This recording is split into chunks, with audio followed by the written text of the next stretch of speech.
Hola, buenas tardes. Mi nombre es Verónica Estáfora, soy parte del área de acción cultural del Museo Etnográfico y hoy estamos realmente muy contentos porque podemos conversar con Mayra Juárez y Paula Mercedes Alvarado Mamani, que son parte de CISAS, que se define como un medio de comunicación comunitario creado por mujeres lesbianas, cariwarmis, no binarias, indígenas y personas racializadas. Y la idea es que ellas puedan compartir con nosotros parte de este proyecto, que puedan contarnos cómo se han organizado. Les contamos un poquito quién es cada una antes de invitarlas a conversar y si quieren agregar algo a su presentación, pero para que sepan, porque ambas tienen un recorrido muy largo en estos temas y se han preocupado por participar y por visibilizar situaciones y conflictos desde hace mucho tiempo, no solo desde CISAS. Mayra Juárez es parte del pueblo Colla guaraní, es profesora universitaria en Historia por la Universidad General Sarmiento, es maestranda en Historia Moderna y Contemporánea también por la Universidad General Sarmiento y doctoranda en Historia por la Universidad de San Andrés y el CONICET.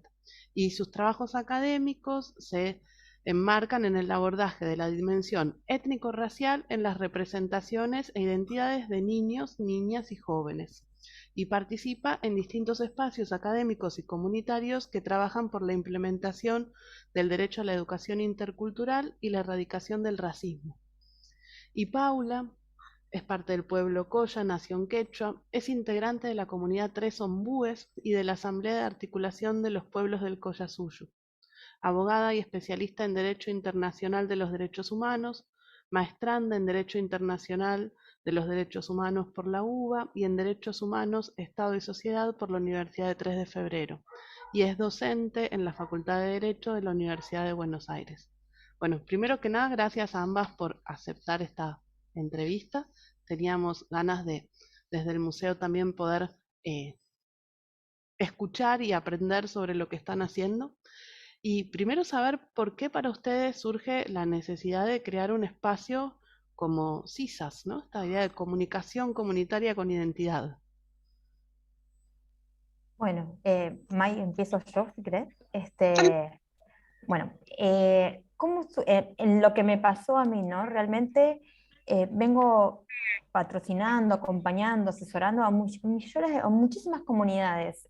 Trabajo con la provincia de Jujuy, Salta, Chaco, Formosa, y provincia de Buenos Aires, bueno, y ahora en Capital también.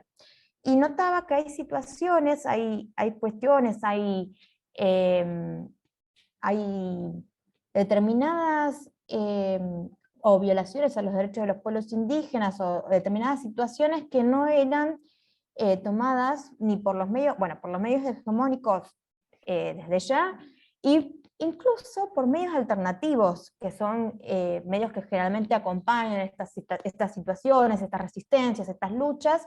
Habían determinados casos que no llegaban, que no se podían visibilizar.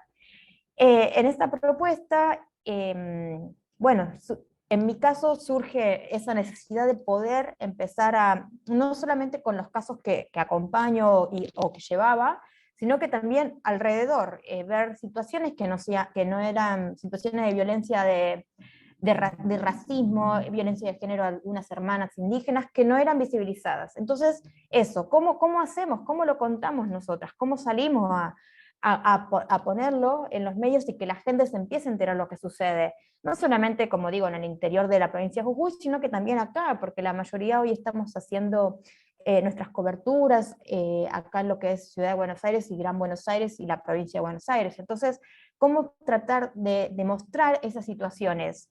Y así, esa fue en un principio mi idea de empezar a visibilizar no solamente mis casos, sino situaciones de violaciones a los derechos de las mujeres indígenas, y a comunidades indígenas o organizaciones indígenas.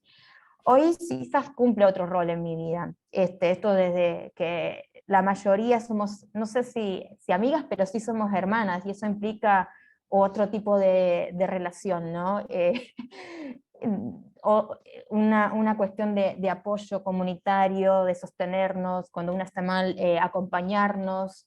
Ya pasó un poco ese rol de salir no implica esto de salir a hacer cobertura, sino que cumple otra función, por lo menos en mí y en varias hermanas que somos el núcleo fuerte, es eso, una comunidad, es una comunidad de mujeres que implica no solamente salir a los medios, sino que hacer otro tipo de actividades y de sostenimiento entre nosotras también, porque por nuestros cuerpos pasan otras situaciones, todas somos permeables a las situaciones, a vulneraciones cotidianamente, entonces nos como acuerpamos. Entonces, bueno, hoy ya en mí implica otra situación, no solamente visibilizar lo que sucede, las noticias, sino que es un poco más allá de eso. Somos una comunidad, somos un AIRU que implica el AIRU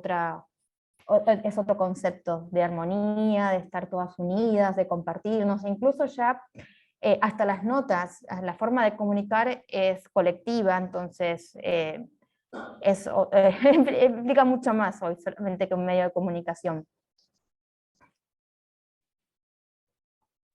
Sí, un poco lo que Paula comentaba. En términos comunicacionales, CISA, como cualquier medio de comunicación con identidad indígena, nace de la necesidad, ¿no? Nace la necesidad de comunicar las injusticias, las problemáticas, las violaciones a los derechos que sufren las comunidades indígenas. Ese como el puntapié inicial. Desde mi parte, bueno, que soy docente y vengo del ámbito de la educación, lo que sentí era también como una ausencia respecto de, no sé, por ejemplo, efemérides, procesos históricos vinculados a pueblos originarios, y que no hubiese material hecho por originarios para poder difundir. Entonces, también como esto, ¿no? Y difundir nuestras propias fechas de eventos, de luchas dentro del Área Yala. Y bueno, digamos, en términos comunicacionales, es por eso que me ingreso a CISAS, pero bueno, después en el hacer y en el mientras tanto, como dice Pau, CISAS termina convirtiéndose en un espacio de contención, de escucha para personas que también están atravesando este proceso que nosotros llamamos el proceso de reconocimiento o autorreconocimiento en una identidad indígena.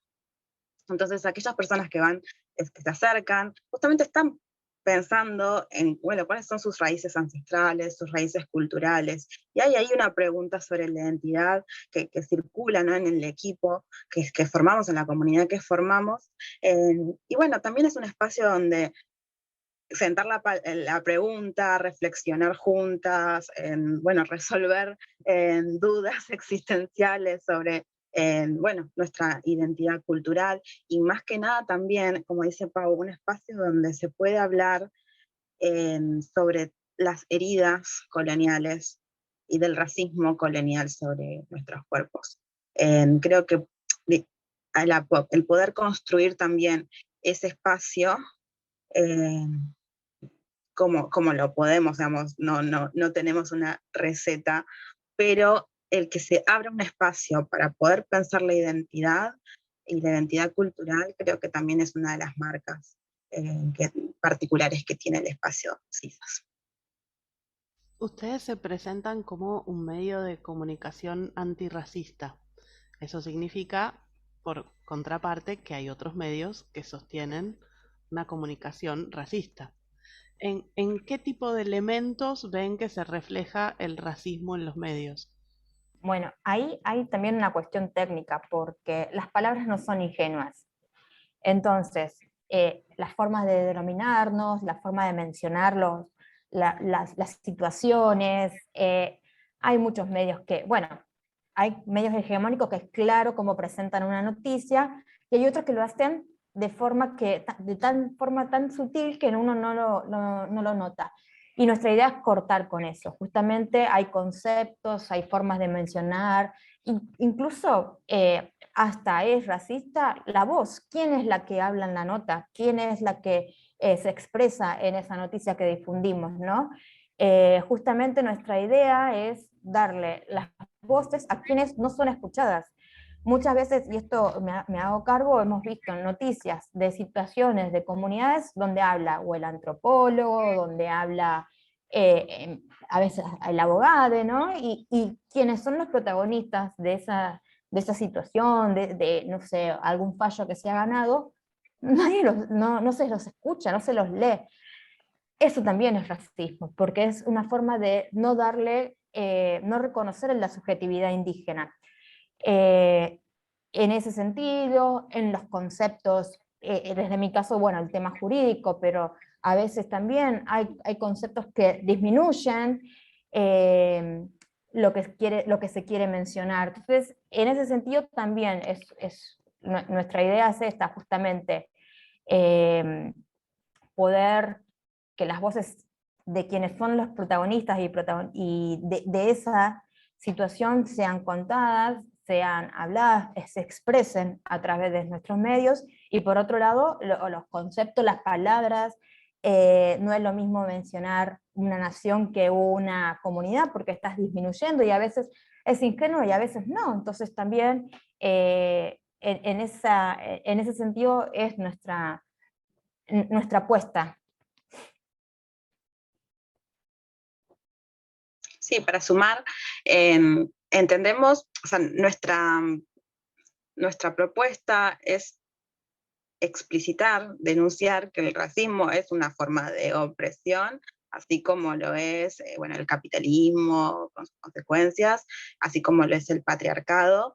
Bueno, el racismo es racismo institucional, es un racismo sistémico, el racismo existe, el concepto de raza como clasificador y jerarquizador social existe, y ya eso, digamos, es una apuesta teniendo en cuenta el contexto en el cual nosotras nos habituamos, que es, bueno, en principio Argentina y después Buenos Aires, bueno, donde se ha construido, ¿no?, una autorrepresentación de la población blanca y descendiente europea, en donde el problema de la raza desde el principio del siglo XX se entendió como un problema saldado.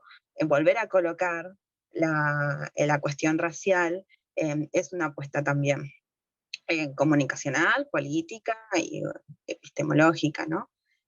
Por eso es que también nosotros nos llamamos antirracistas, entre las otras muchas perspectivas que adoptamos a la hora de comunicar, como la perspectiva intercultural, la perspectiva de género, que nos parece que, bueno, en esa justamente justaposición de visiones está la riqueza en los análisis que podemos hacer de una realidad, o de nuestras realidades y la de nuestros pueblos. Y sumando esos enfoques o a partir de esos enfoques, más allá de la poca visibilidad que tengan, ustedes eligen determinados conflictos, determinados temas para trabajar. ¿Cuáles son esos temas? ¿Por qué los ponen tan en relevancia? En principio, decimos y creemos bueno, que es un medio que tiene que estar como al servicio de las luchas de los hermanos. Entonces, ponemos como prioridad aquellas noticias problemáticas que los hermanos nos acercan, o bueno, en las luchas en las cuales estamos como involucradas o conocemos. Eso en principio. Después, claramente hay una perspectiva de género que seguimos. Nos interesa particularmente poder jerarquizar las problemáticas de género dentro de la agenda del movimiento indígena en Argentina. Entonces, nos interesa, bueno, de hecho, por eso nuestro medio está formado por mujeres, lesbianas, karawarmis, no binarias, porque apostamos a construir un espacio con hermanas indígenas y racializadas.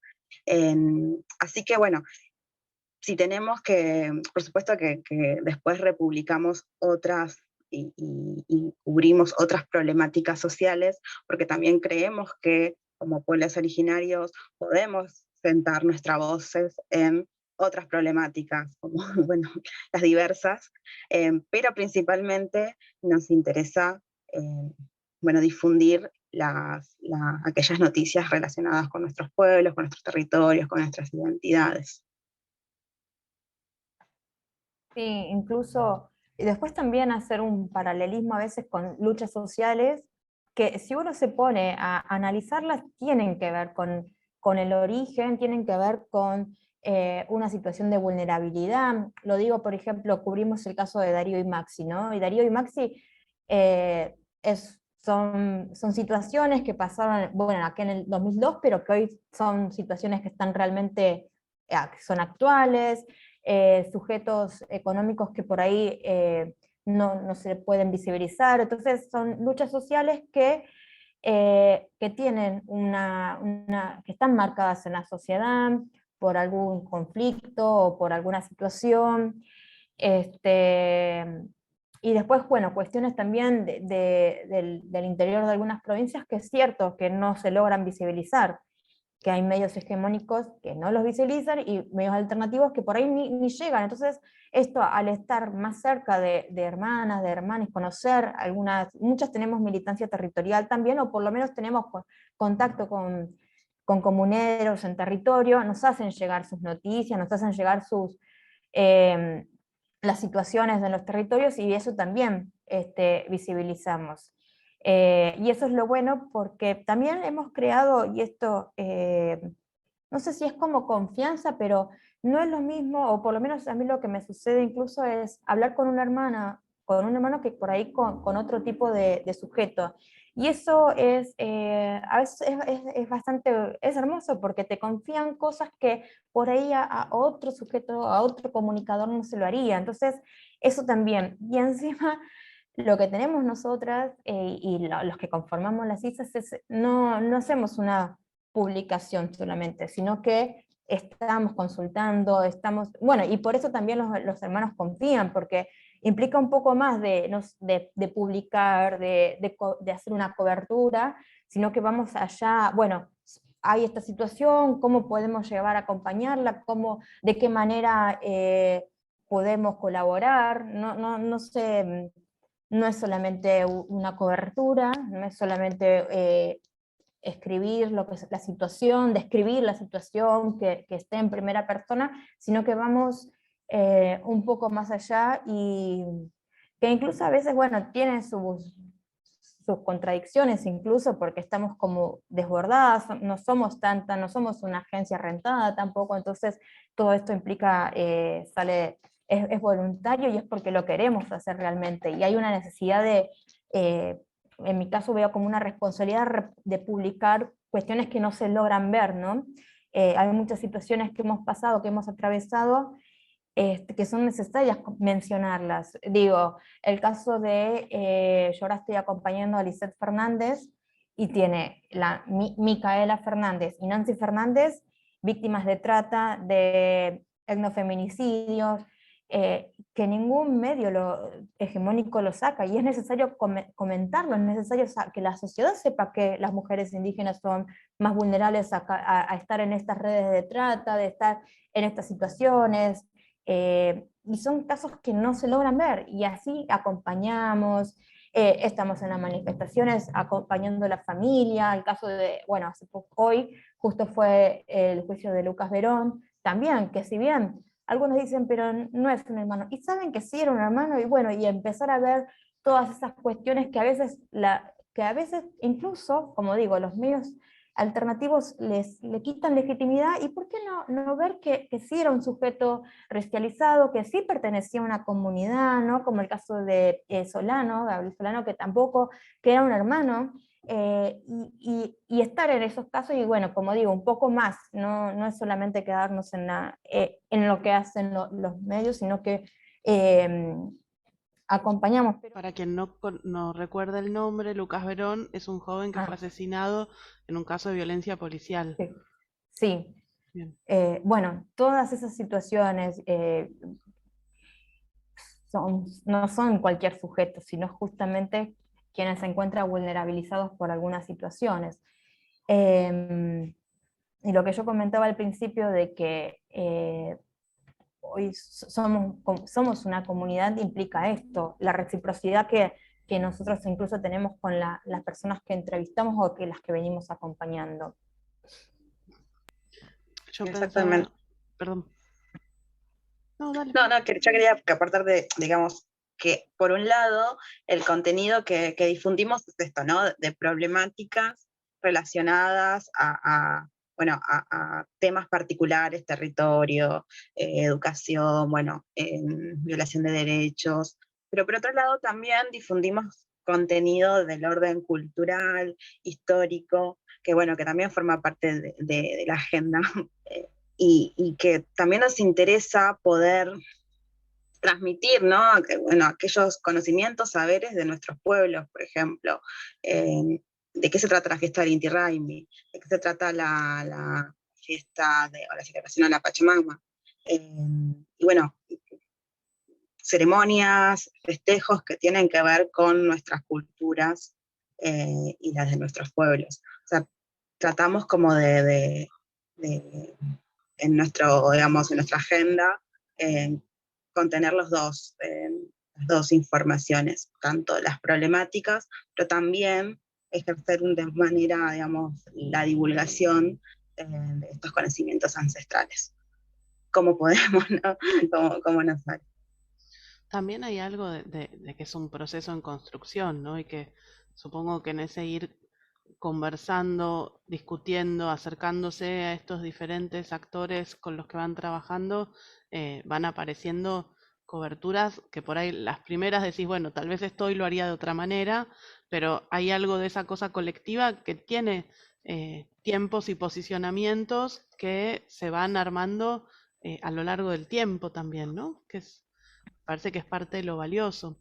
A mí me llamaba la atención, o no sé si es que me llamaba la atención, pero valoraba esta cuestión de pensar en cómo se metían con temas vinculados, por ejemplo, a la última dictadura o a las situaciones más vinculadas a la infraestructura escolar, pensando en que muchas veces aún pervive esta idea de los pueblos originarios como aislados, ¿no? O como fuera del tiempo. Entonces, así como hay una voz propia de la que dar cuenta, también hay esta idea de un poder político que ustedes plantean, implica ser parte de todas esas situaciones.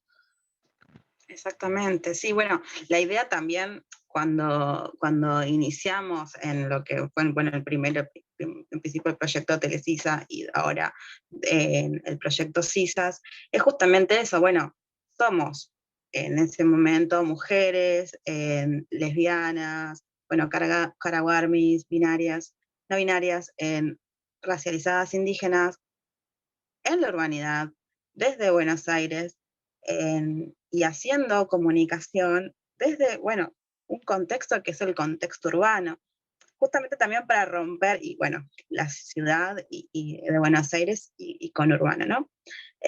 Para romper estereotipos que se tienen sobre el indígena, ¿no? Asociado con lo rural, asociado a determinadas regiones, y bueno, el poder sentar opinión o palabras sobre las otras problemáticas, como en este caso la situación escolar, bueno, los casos de gatillo fácil, etcétera. Bueno, tiene que ver con esto, ¿no? De construir, a, construir nuevas representaciones del indígena como sujetos políticos, como sujetos activos, que pueden también incidir en la agenda pública. Y lo otro que yo les quería preguntar es, uno de los temas que también aparece tiene que ver con la violencia sexual y con cierto uso de las imágenes de las mujeres indígenas, casi como atractivo turístico. Ah, sí, eso fue el festival que se hace en Trichaco, ¿no?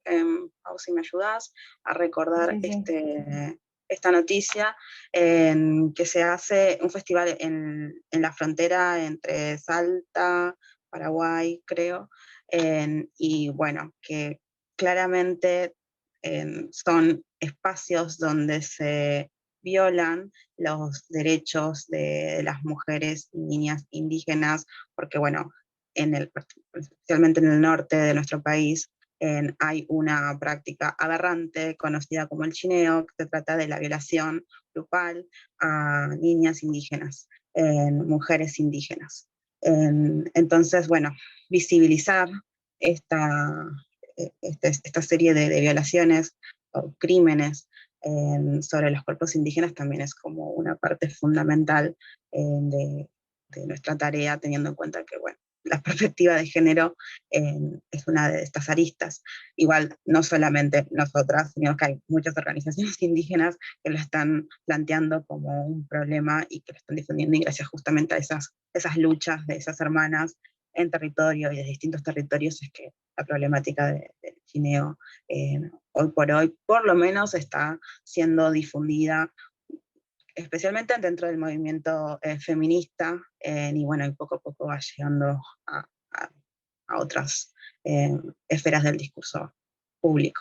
Pero bueno, no deja de ser una problemática que nace, digamos, de la lucha de las mujeres originarias, y que bueno, nosotras retomamos porque por supuesto que es algo que que no se puede dejar pasar, claro. Sí, no, y así, en este sentido, también a veces, incluso cuidar las imágenes, o sea, qué fotos subimos, qué transmitimos.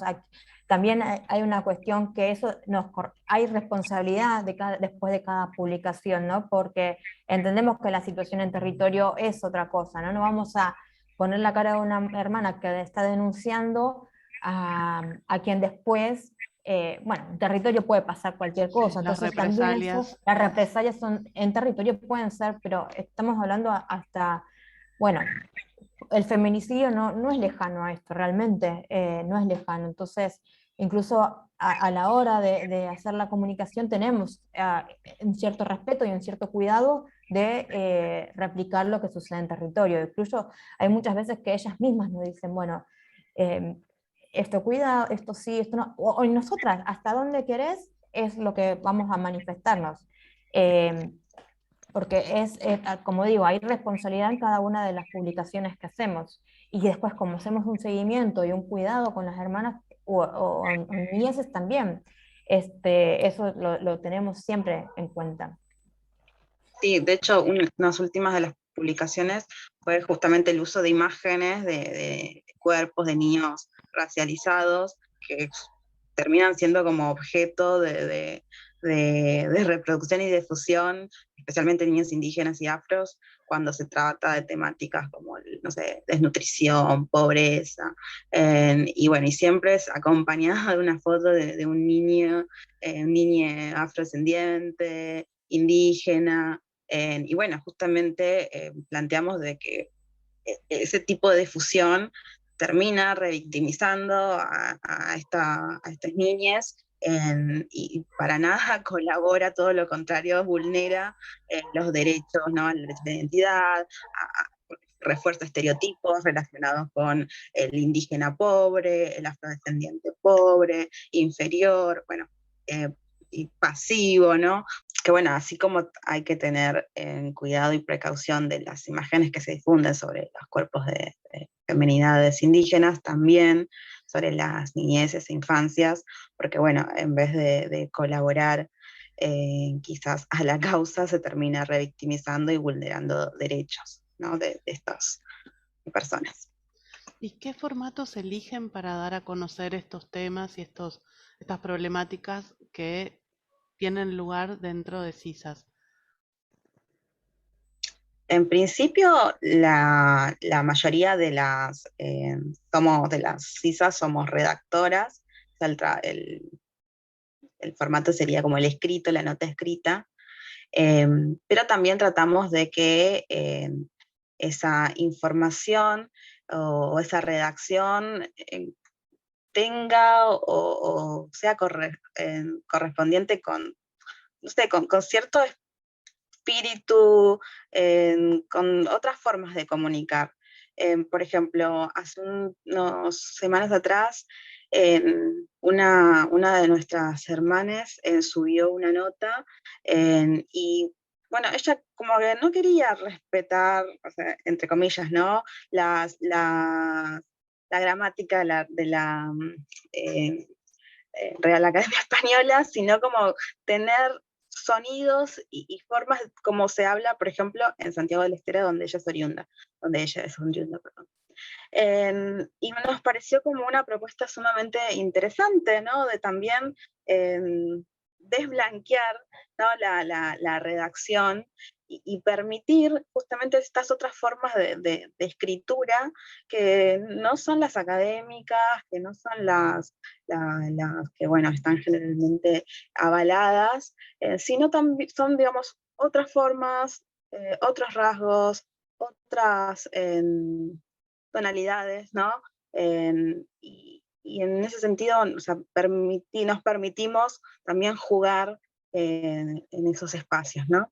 Bueno, en su momento también se hacían producciones audiovisuales, se hacían conversatorios, coberturas, en vivos de alguna marcha, movilización o actividad que se esté llevando adelante. Así que bueno, son como distintos los recursos que utilizamos, pero bueno, particularmente al ser nuestras plataformas, redes sociales, bueno, tienen que ser como en formatos que se adapten a esas dos plataformas. Aún no tenemos página web, pero poder tenerlas y estrenarla pronto, estamos en eso. Pero bueno, yo imagino que cuando tengamos página web, las posibilidades se abrirán. Yo veía en uno de los posteos, por ejemplo, un yo con i latina en vez de con o. Ese sería uno de los ejemplos de cómo pensar este lenguaje adaptado a una nueva regla propia. Exactamente, sí, sí. Incluso también retomar el lenguaje ancestral, nuestras lenguas, hay palabras que las utilizamos en quechua, porque en realidad no tienen una traducción literal, entonces hay palabras que las usamos en el idioma que se deben entender, ¿no? Mapu en el sentido de, para los mapuches, que entienden por territorio, esto de Guarmi también, que entendemos nosotras, Ailu. Son conceptos que los tratamos de generar en el mismo, en la lengua que están mencionados. Quería agregar también que a veces jugamos con otros géneros. Por ejemplo, me acuerdo que para cuando tuvimos que visibilizar la causa de Micaela Fernández, se hizo una poesía incluso. No todo tiene que ser una crónica o una redacción, sino que usamos otro tipo de alternativa. Y después, otra cuestión es que también no solamente es comunicarnos, sino que generar un pensamiento crítico, porque si nosotras comunicamos, es más, bueno, no lo hará otro medio, lo hacemos nosotras, pero también generar en ese contenido que el que lo lee, que el que le llega, o el que lo ve, porque incluso hasta con imágenes, intentamos cuestionarnos,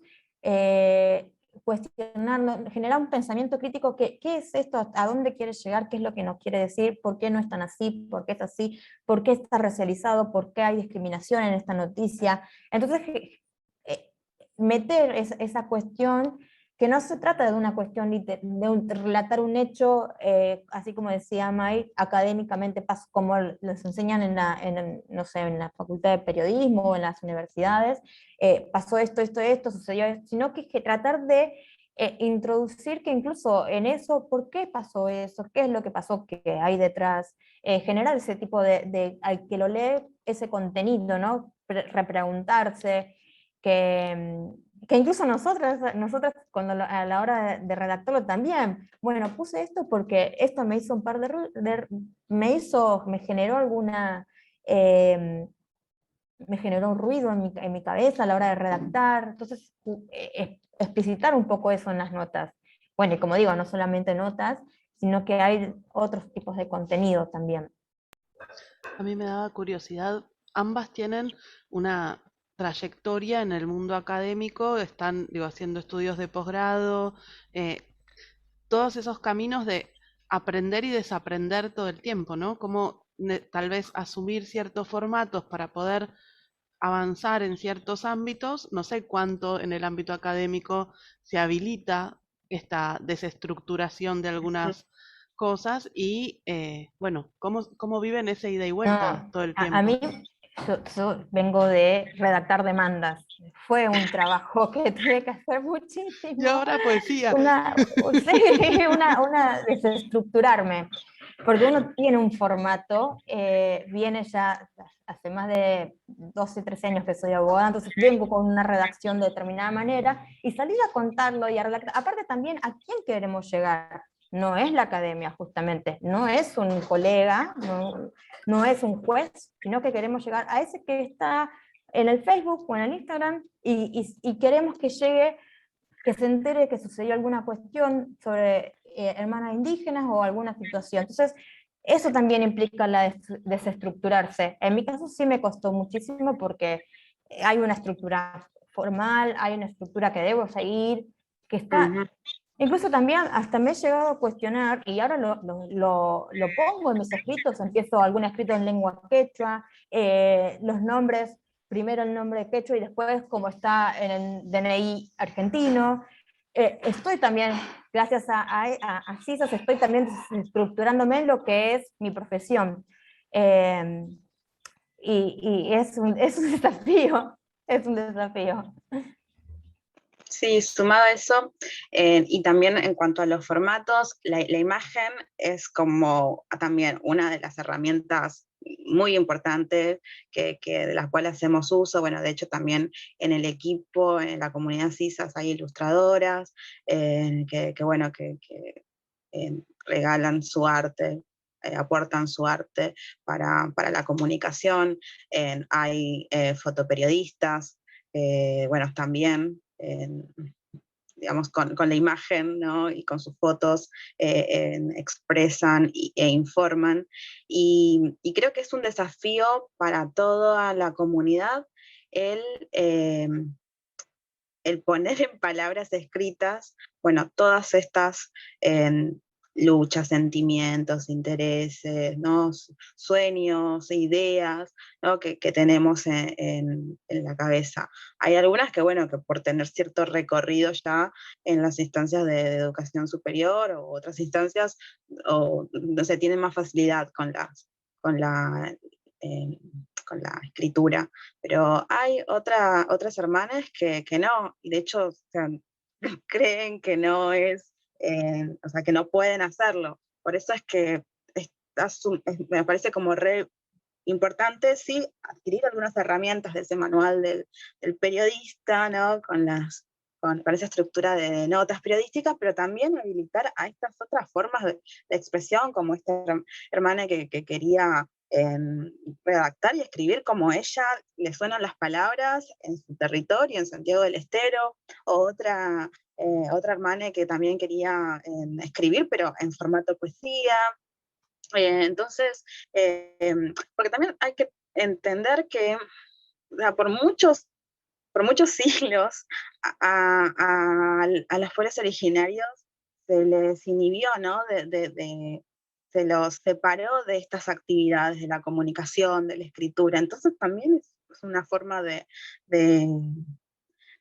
empoderarse, si se quiere, ¿no? De fortalecerse identitariamente, el agarrar y el escribir, y bueno, y cómo salga, y después esto, como mostrarlo en redes hacia un público bueno, que también lo consume, y creo que eso es también parte de este proceso de no solamente comunicacional, también de autorreconocimiento, ¿no? O sea, aprender a, a fortalecerse espiritual e identitariamente, y saber que bueno, que uno puede agarrar un teclado en este caso, o el lápiz o la cámara y a saber, o sea, y empezar a sacar fotos, empezar a escribir, y que lo pueda hacer bien o que lo pueda hacer mal, pero que bueno, confiar en que eso es parte del proceso. Y bueno, y eso tiene que ver con esto, con que CISAS no solamente es un medio de comunicación, sino también es un espacio en donde, bueno, venimos a aprender cada uno con lo que, aportando con lo que sabe. Como para ir cerrando, lo que les quería preguntar es cómo, a ver, está claro que ustedes a través de estas redes pueden llegar a personas que tal vez no saben tanto de estos temas o que solo leen medios más, bueno, hegemónicos, como decían antes.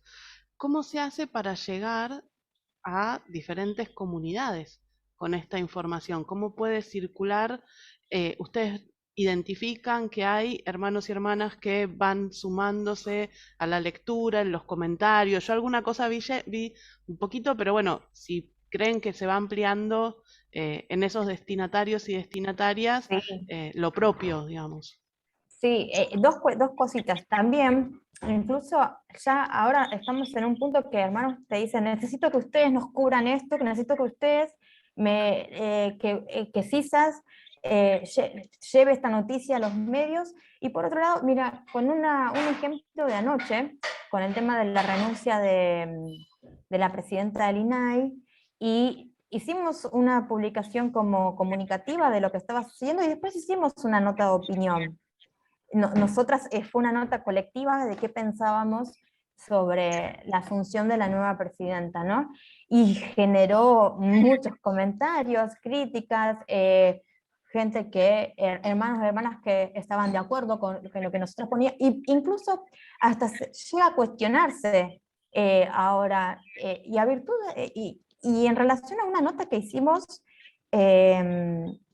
logramos, o sea, con ese contenido pudimos generar un pensamiento crítico y lo hemos notado, o por lo menos las últimas publicaciones, no solamente yo a veces me pongo contenta porque incluso, si bien digo, hay medios hegemónicos, medios conocidos que son de compañeros y compañeras como Página 12 que no replican a nuestro, pero sí sus periodistas y sus militantes periodísticos sí lo hacen, replican en sus muros nuestras noticias. Entonces para nosotros también es eso, porque queremos llegar a hermanos y hermanas que sepan, pero es importante también que otros ámbitos tengan nuestros contenidos. Así que bueno, hoy estamos bastante...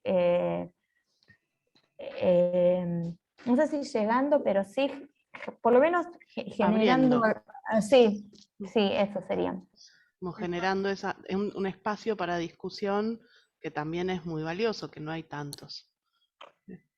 Exactamente. Y nosotros sabemos que hay una cuestión que es la brecha digital, en donde, digamos, hay hermanos que van a consumir, los van a leer, hay otros hermanos que no, porque bueno, claramente, digamos, ahí hay una cuestión más que nada estructural. Sí nos interesa que los hermanos nos lean, que estén a favor o en contra, todo, digamos, todo debate suma, pero también que las otras gentes que no son de pueblos originarios, que creo que ahí está como la importancia, también lo consuma y consuma el contenido, lo lea, lo republique, y bueno, creo que esa es como una de las aspiraciones que tenemos, que Sí. el espacio siga Y los difundiendo. espacios de formación suman en ese mismo sí. sentido. Cuando ustedes generan cursos, propuestas.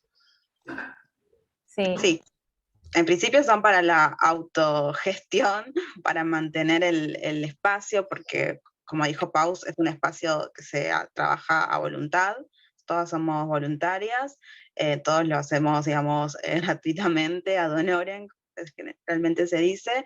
Entonces, necesitamos obtener recursos para, no sé, comprar datos, para que aquella hermana que se va a cubrir, no sé, pueda ir a un café a tomar algo en las horas de la marcha o de la movilización, para un, no sé, remis o un tipo de taxi para circular con los equipos.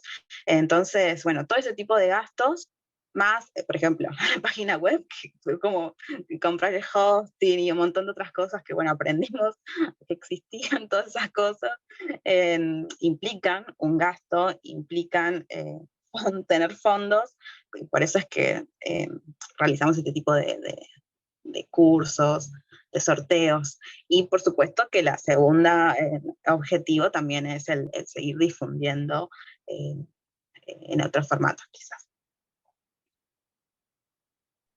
Sí, incluso comentando que los cursos prioridades tienen los hermanos a la hora de anotarse, a la hora del pago, a la hora de, o sea, también, si bien es para la autogestión, hay otro fin, que es esto que decía Mike, difundir, por ejemplo, cuando dimos los quipús, la lengua, la identidad, en mi caso el derecho, o sea, a veces no me interesa que me lea un académico, sino quiero que un hermano sepa qué derechos tenga.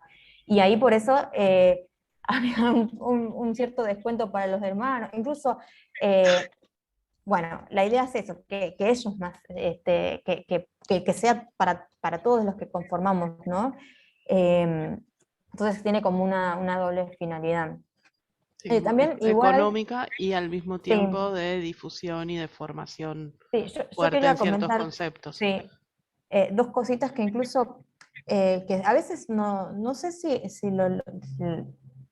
excede un poco o no nosotras hay cosas que no las hacemos con determinadas ambiciones, y por ejemplo cuando fue lo de la campaña del DNI, que en su momento lo habíamos iniciado, generó un espacio de políticas públicas que hasta la gente del INAI se puso a ver qué pasaba con los DNI por una nota que hicimos, o sea, a Modesto Rojas en la provincia de Salta no tenía acceso a agua, luz, qué sé yo, largamos la campaña, surgió de este espacio, y yo terminé redactando notas, terminé yendo al INAI para explicar, generamos, no digo políticas públicas, pero sí una cierta preocupación, incluso la TV pública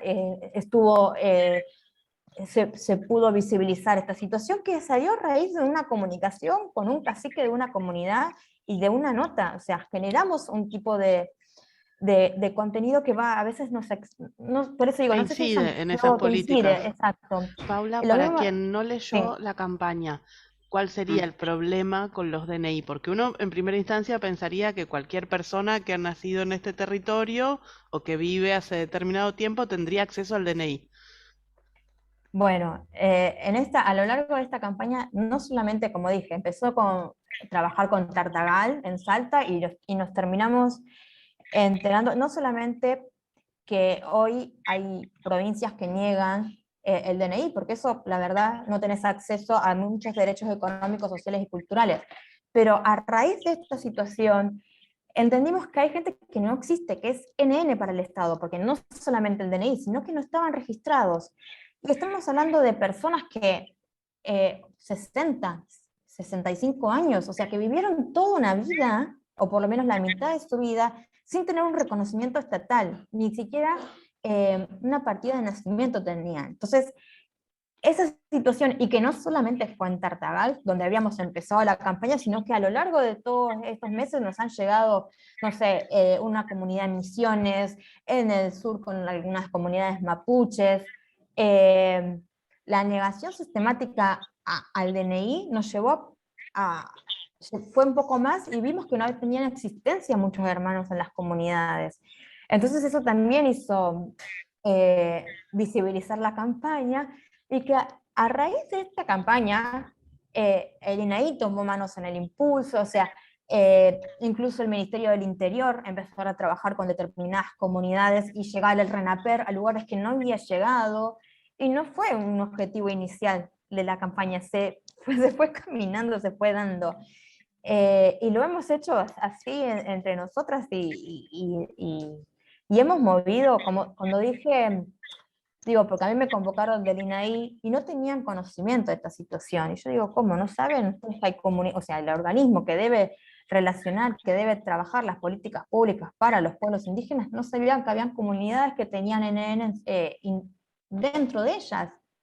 Y digo, estamos en el 2022. Entonces, la verdad que ahí esa incidencia que logramos para nosotros fue bastante, bueno, en su momento un poco agobiante porque hay que estar atentos a un montón de cosas, como repetimos, somos voluntarias, tenemos nuestros trabajos particulares, y ceder un espacio, una cierta cantidad de tiempo a esto que a veces nos excede más de, a veces redactar una nota, no son 10 minutos, sino que te lleva horas investigar, comunicarte, hablar, volver a releerla, nos lleva cierta cantidad.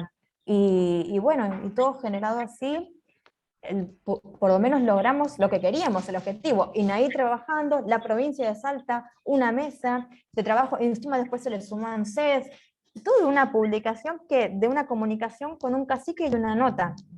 Y logramos hasta generar una mesa de diálogo ANSES, INTA, INAI, cosa que el Ministerio del Interior no fue nuestro objetivo principal en Sí, ese no momento. pensaban en ese efecto, No. pero al poner el problema sobre la mesa empiezan a aparecer más personas como involucradas, interesadas, con posibilidades de hacer desde distintos Ujú. lugares. Mayra, vos. Cabe aclarar que esta campaña, digamos, es digamos, un trabajo colaborativo entre Minga, que es otro medio de comunicación, y, bueno, parte de las integrantes de CISAS, ¿sí? Digo, también tuvo ese impacto porque también se lograron tejer o trabajar colaborativamente con otros medios de comunicación. Entonces, también eso da cuenta de qué importante, ¿no? Sobre tejer redes entre comunicadores indígenas. Bien. Bueno, yo les agradezco un montón el tiempo que han dedicado a esta entrevista. Si alguna quiere agregar algo más, es el momento. Si hay algo que no les hayamos preguntado o que tengan ganas de contar del proyecto, si no, yo realmente, nada, las leo interesada, voy aprendiendo y descubriendo cosas también a partir de la lectura y en lo que podamos aportar desde el museo, estamos. Eso, así que muchas gracias. Bueno, que nos pueden encontrar en nuestras redes sociales, CISAS en Facebook y en Instagram, @CISASmedio, y en Twitter también, @CISASmedio. Y bueno, ¿Y en colaborando Spotify en también? Spotify tenemos solamente un podcast. Bien, No, bueno, todavía tenemos un falta, podcast. pero es un podcast, por Claro. supuesto. Y bueno, eso, que nos pueden ayudar colaborando y difundiendo y apoyando. Que bueno, muchas gracias, Vero, No, y al No, Museo gracias. Etnológico por Gracias, este James. espacio. no, muchísimas gracias a ustedes y la seguimos. Gracias. Taya,